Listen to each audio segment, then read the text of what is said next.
You know, when you hear the word shapewear, I feel like a very specific, almost cinematic image instantly pops into most of our heads. Oh, absolutely, like a period drawing. Right, exactly. You picture this woman in a period piece. She's gripping a wooden bedpost, basically holding her breath. While someone is just violently yanking on the laces of a Yeah, corset. yes. And the whole goal is to achieve this completely physically impossible silhouette. I Yeah, mean, it looks painful, it looks exhausting, and honestly, it just looks like a mild form of torture. it really does. And that image is hard to shake. It is. But as we're going to explore today with this comprehensive guide from Apparelizer, which is titled Shapewear 101, that whole rigid scaffolding concept is completely gone. It's totally obsolete. Yeah, so today we are digging into a totally modernized high-tech landscape. Our mission for this deep dive is to cut through all the noise, the updated stereotypes, and decode the modern world of shapewear. We want you to be able to navigate these fashion essentials without feeling overwhelmed by all the choices out there. Because there are a lot of choices now. There really are. So, okay, let's unpack this. Yeah, so it is a fascinating evolution, mainly because the historical context you just described, it still dictates how a lot of people feel about these garments today. Which is completely understandable. Right, because historically, undergarments designed to shape the body were essentially structural scaffolding. I mean, they were rigid, restrictive, and designed to force the human body into a shape it was just never naturally meant to hold. Like a literal page. Exactly. Yeah. But the modern engineering of shapewear is entirely different. We are no longer talking about altering the human body.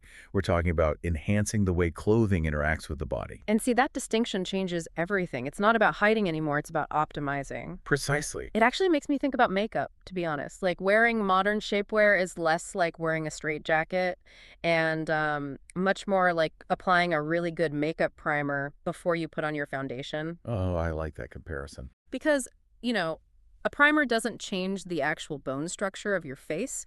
It just creates this incredibly smooth, polished canvas so that whatever you put on top of it, the foundation, the powder, it just drapes perfectly. It doesn't settle into any lines. Shapewear is basically the primer for your wardrobe.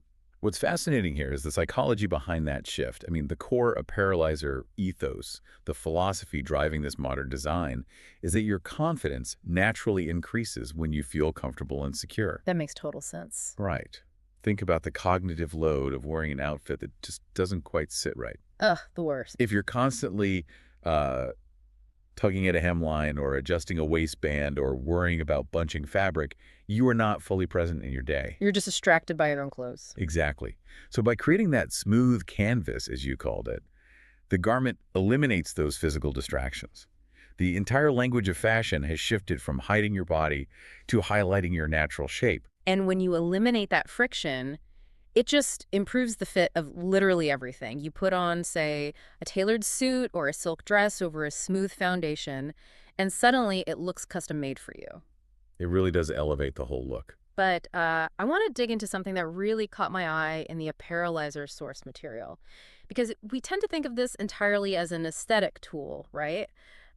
But there's a very real ergonomic application here too, isn't there? There is, yeah. And it's actually a primary reason a lot of people wear these garments daily. So many modern designs provide this structured but gentle compression for the abdomen, the lower back, and the hips. So it's not just about looking good in a dress. Not at all.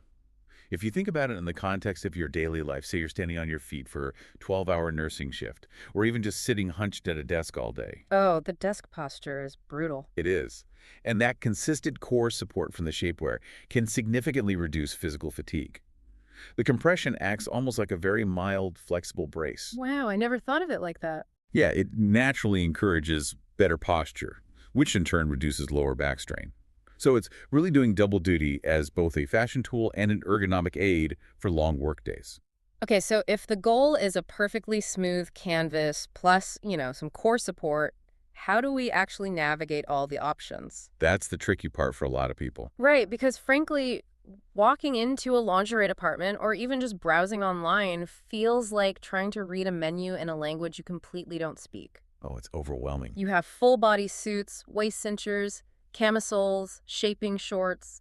I mean, where do you even begin with all that? Well, it really comes down to matching the tool to the architecture of your clothing. You have to Huh. think of it as solving a specific structural problem rather than just going out to buy generic shapewear. Okay, give me an example of that. Sure. So say you're wearing a very sheer silk blouse.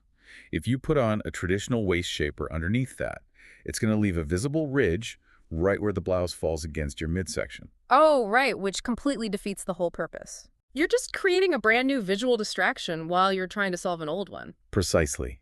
And that is exactly why control camisoles were engineered. They create this uninterrupted plane across the upper body so that delicate fabrics, like that silk blouse, drape fluidly, and the buttons don't pull or gap. That makes a lot of sense for blouses and sweaters. What about the lower half? Well, conversely, if you look at shaping shorts, which are arguably the most popular item on the market right now, especially under skirts, the engineering insight there is entirely different. Yeah, I see those shaping shorts everywhere. But what makes them so different from just wearing like a tight pair of regular bicycle shorts underneath your skirt? It's all about a concept called variable compression. Variable compression. Okay, Okay. so a standard pair of bicycle shorts has uniform tension throughout the entire garment. It squeezes the same amount everywhere. But high-quality shaping shorts use variable tension zones. Wait, how does that work? So they weave tighter compression around the lower abdomen and the hips to give you that support we talked about. But then they intentionally release the tension as the fabric moves down the thigh. Oh, so it doesn't create that awful indentation on your leg? Exactly. If the tension was uniform all the way down to the hem, it would just dig right into your thigh and create a secondary bulge. And that would immediately show right through your dress. Right. So to achieve this variable tension, manufacturers use these massive circular knitting machines, which is actually similar to how high-end hosiery is made. Oh, interesting. Yeah, and this process completely eliminates those bulky cut-and-sew seams that used to dig into the skin. So the garment is completely seamless and maps perfectly to the body's natural contours. Okay, that makes so much sense. But it also brings up the fabric itself because, I mean, if we're talking about wearing these close-fitting synthetic garments all day long under our regular clothes, my immediate thought is overheating. Which is totally fair because that was the major downfall of early shapewear. It was basically like wearing a wetsuit, right? Essentially, yes. They relied heavily on thick rubber or really dense synthetics that just didn't breathe at all. But today, the focus is heavily on advanced fabric technology. Like what kind of fabrics? Specifically, moisture-wicking microfibers combined with elastane or spandex or nylon blends. Microfiber is hydrophobic, which means it actively repels water. Okay. So instead of absorbing sweat like a cotton sponge and just staying wet against your body, the microfiber pulls the moisture away from your skin and pushes it to the outer surface of the garment, where it can evaporate. Okay, so we've got variable compression, seamless hosiery knitting, and hydrophobic microfibers.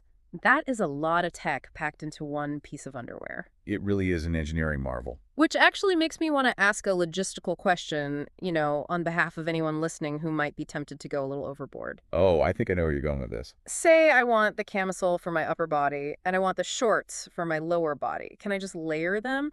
Like, can I overlap the camisole over the waist of the shorts to make sure absolutely everything is covered? I would strongly advise against that. The Apparelizer guide actually has a strict rule about this: avoid overlayering at all costs. Wearing multiple shapewear garments simultaneously is highly counterproductive to all the engineering we just talked about. Let me guess. It's like wearing 2 pairs of socks to go running. That is an excellent analogy, actually. Because if you wear 2 pairs of socks, you don't get twice the cushion, right? You just get a ton of friction between the two layers. You trap an immense amount of heat, and you end up with terrible blisters. Which is the exact mechanism at play here. When you layer shapewear, those microfibers can no longer efficiently wick moisture because you've trapped it between two synthetic barriers. So you just completely destroy the breathability. Exactly. And furthermore, you create unnecessary bulk. Where the two garments overlap at your waist, you're going to create a thick ridge of fabric. Which completely ruins that smooth canvas you were trying to achieve in the first place. Right. You only ever need one properly chosen piece to do the job. Trust the tech. One piece is enough. Got it.